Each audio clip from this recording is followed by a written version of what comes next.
Hello students, आज के इस वीडियो लेक्चर में हम फंक्शंस ऑफ एंटरप्रेन्योर को कवर अप करेंगे।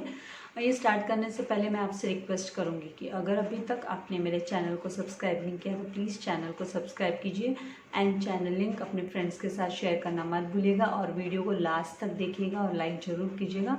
So let's begin with functions of entrepreneur. एक एंटरप्रेन्योर, एक बिजनेसमैन का क्या एक्टिविटीज़ होती है, उसके फंक्शंस क्या होते हैं। तो सबसे पहला यहाँ पे है इनोवेटिव। बेसिकली किसी भी एंटरप्रेन्योर में को एक इनोवेटर होना जरूरी है। उससे नए आइडियाज़, उसके माइंड में नए प्रोडक्ट्स बनाने के लिए नए आइडियाज़ हटकर, सबसे हटकर कुछ करने का, प्रोडक्ट्स सप्लाई करने का, मार्केट में अपने इनोवेटिव तरीके से प्रोडक्ट्स को प्रेजेंट करने का, ये सब क्वालिटीज़ एक एंटरप्रेन्योर में होना चाहिए। हमने क्वालिटीज़ के अंडर में भी हमने स्टडी किया है इसको, इसलिए हम बोल सकते हैं कि फंक्शंस है ना, वो क्वालिटी से भी रिलेटेड है। तो यहाँ पर ही introduces new combinations of means of production. तो जो प्रोडक्शन मतलब जो प्रोड्यूस करते हैं, प्रोडक्ट्स जो लाते हैं, उनको नए तरीके से नए तरीके का प्रेजेंट किया जाता है, सबसे हट कर अलग प्रेजेंट किया जाता है ताकि ज़्यादा से ज़्यादा सेल हो। So he must introduce new products और brings changes in the existing product. या तो पूरा का पूरा टोटली नया प्रोडक्ट वो मार्केट में प्रेजेंट करेगा, या फिर है ना वो जो ऑलरेडी उसके एग्जिस्टिंग जो प्रोडक्ट्स है, ऑलरेडी एग्जिस्टिंग मतलब ऑलरेडी जो प्रोडक्ट्स हैं, जो क्वालिटी है, जो प्रोडक्ट्स के टाइप है, उसी में है ना चेंजेस लाकर वो प्रेजेंट करेगा। Now customers are satisfied. Customer satisfy होते हैं विथ न्यू प्रोडक्ट्स और new features in existing products. क्योंकि क्या होता है कि हमारी मेंटालिटी ऐसे होते हैं ना, आउटडेटेड हो गया, पुराना हो गया, ये तो हमने कुछ समय पहले ही ऐसे तो स्टाइल का देखा था। तो अगर थोड़ा भी कोई नया चेंजेस आता है प्रोडक्ट्स में, कुछ इनोवेटिव रहता है, हट कर कुछ रहता है, नए फीचर्स होते हैं प्रोडक्ट के, तो वो हम सभी को पसंद आता है। जैसे आप मोबाइल्स को लेकर ही देख लो, अगर मोबाइल में जरा सा कहाँ पे सर्टेन थोड़ा सा भी अगर कोई फीचर्स में चेंजेस होता है, न्यू वर्जन आता है, तो हम उस मोबाइल की चाह हमें ज़्यादा होती है, तो कस्टमर्स को है ना ज़्यादा सेटिस्फेक्शन मिलता है। तो customers are satisfied with new products और new features in existing products.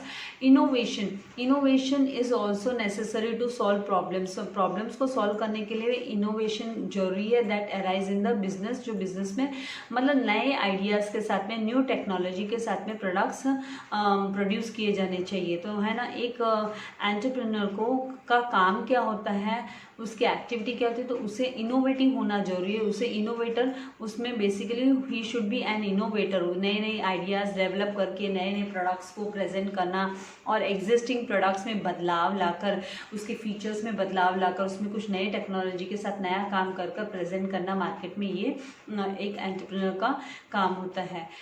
I hope आपको पॉइंट समझ में आ गया है।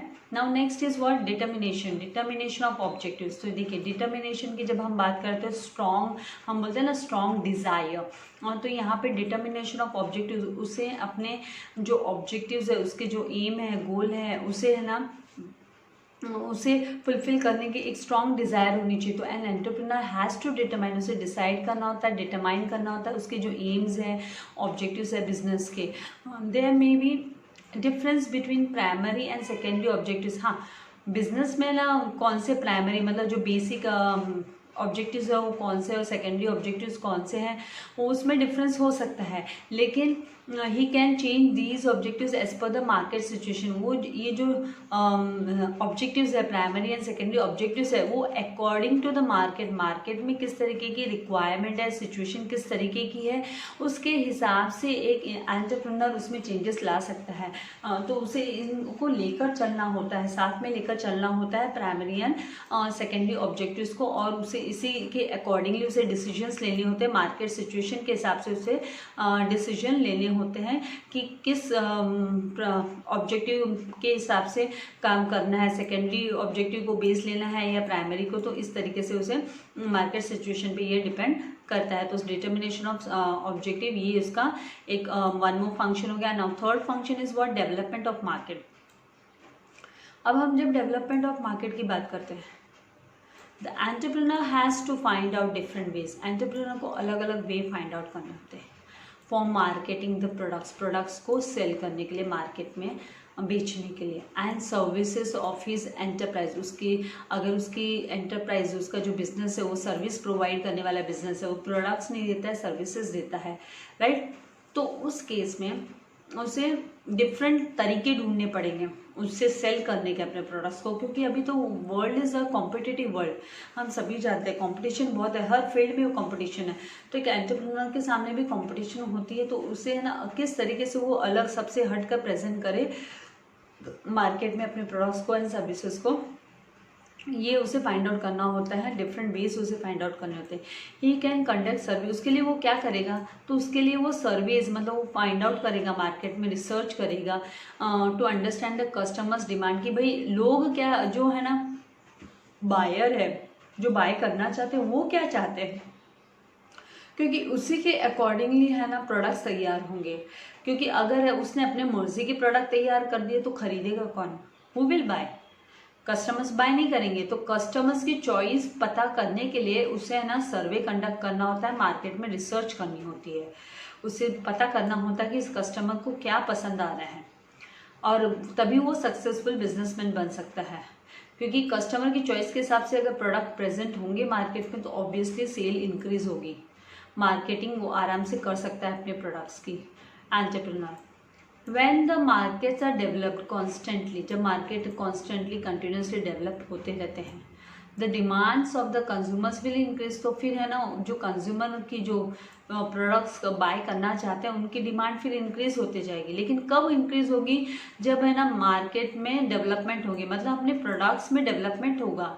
जो प्रोडक्ट्स हैं सर्विसेज कोई भी एंटरप्राइज मतलब कोई भी एंटरप्रेन्योर प्रोवाइड करेगा, अगर उसमें डेवलपमेंट होगा, कांस्टेंट डेवलपमेंट होगा, समय पर उसमें चेंजेस होते रहेंगे, उसमें डेवलपमेंट होते रहेंगे, एडवांस टेक्नोलॉजी वाले प्रोडक्ट रहेंगे, तो ऑब्वियसली कंज्यूमर्स हैं वो परचेस करना चाहेंगे उस प्रोडक्ट्स को, मतलब consumers demand will increase, consumer की जो डिमांड है वो इंक्रीज हो जाएगी।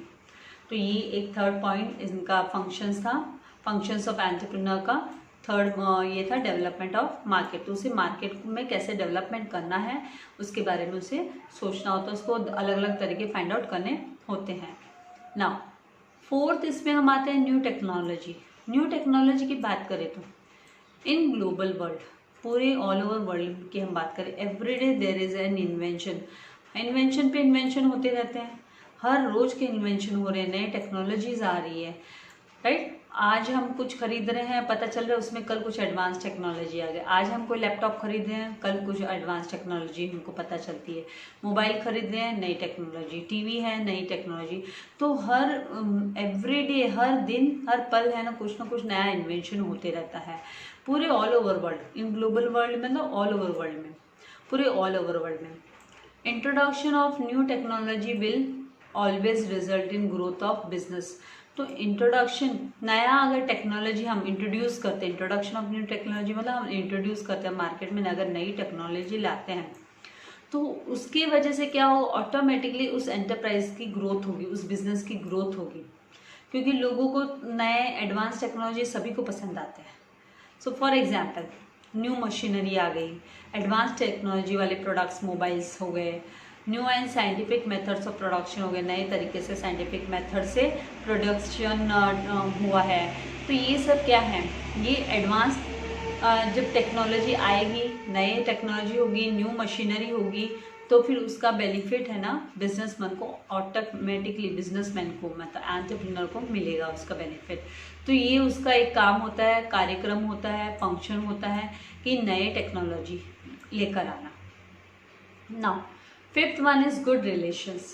ऑब्वियसली अगर हम सोशल एनिमल है, human being is a social animal, right, तो हमें हेल्दी वर्किंग एटमॉस्फेयर, इवन कहाँ, हमारे घर से लेकर, कॉलेज से लेकर, स्कूल से लेकर, हम अगर हम यहाँ पे एंटरप्रेन्योर की बात करें तो उसकी ऑर्गेनाइजेशन में एक हेल्दी वर्किंग एटमॉस्फेयर, एनवायरनमेंट है वो डेवलप होना चाहिए, मेंटेन रहना चाहिए। इट इज़ नेसेसरी, वो बहुत ज़रूरी होता है काम करने के लिए, मतलब शांति, जहाँ पर काम कर रहा है वहाँ पे वहाँ का जो वातावरण है, एटमॉस्फेयर मतलब वातावरण है, जो वर्किंग का एटमॉस्फेयर, काम करने जहाँ पे काम करता है वहाँ का जो वातावरण है वो अच्छा होना चाहिए और सुलभ होना चाहिए, वो है ना काम करने वाले एम्प्लॉयज़ के लिए पॉजिटिव एनर्जी देने वाला होना चाहिए।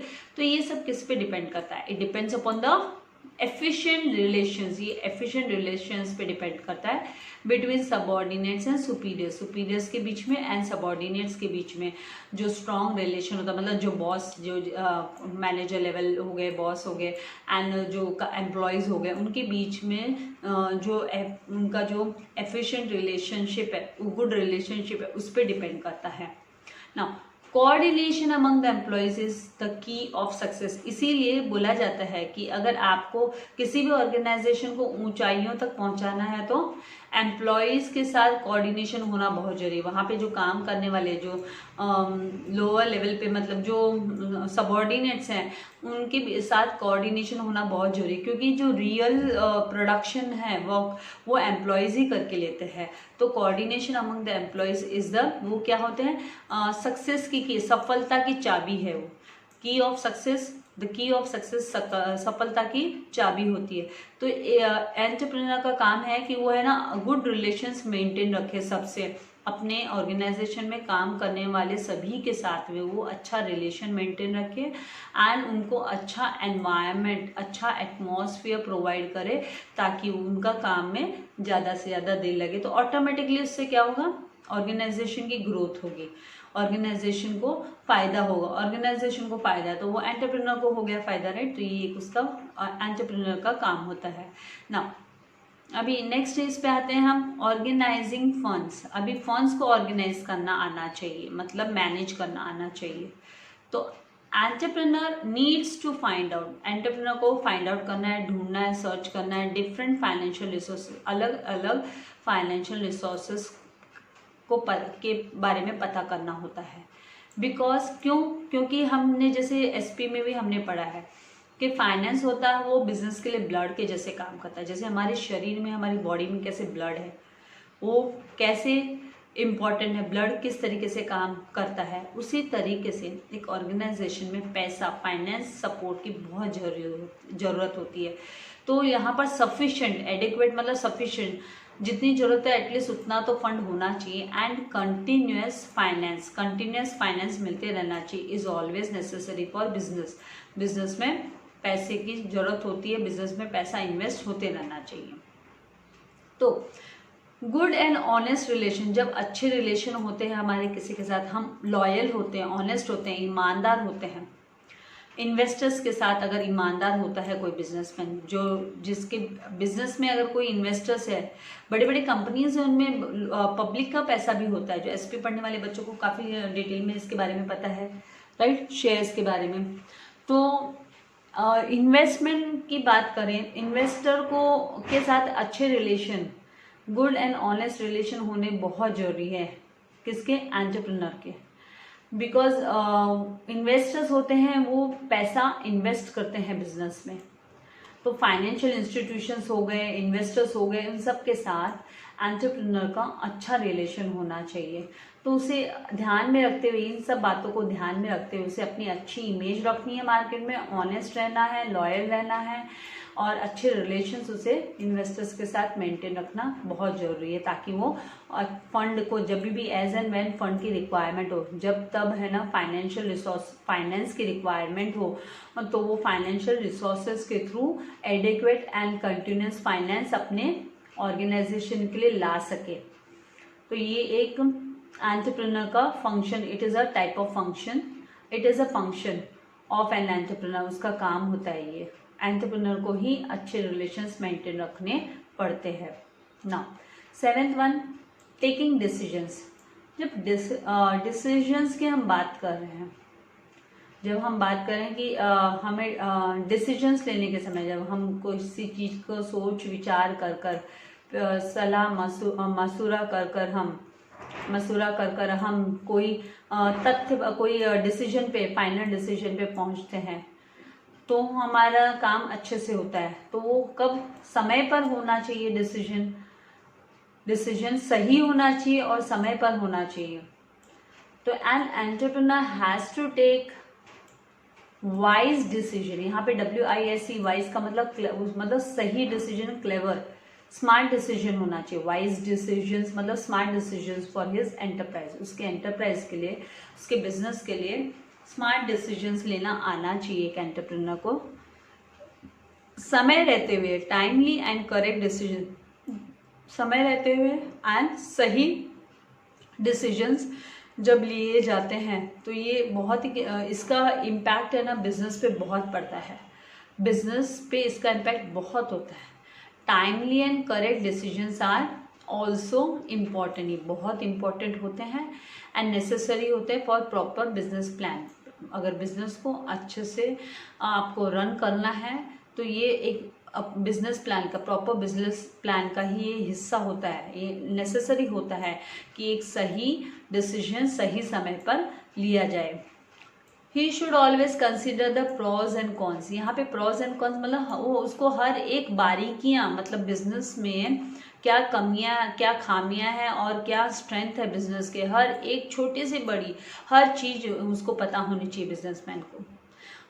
डिसीजन लेने के पहले वो उसी के आधार पर वो कंसिडर करना चाहिए, उसी के आधार पर उसे डिसीजन लेना चाहिए।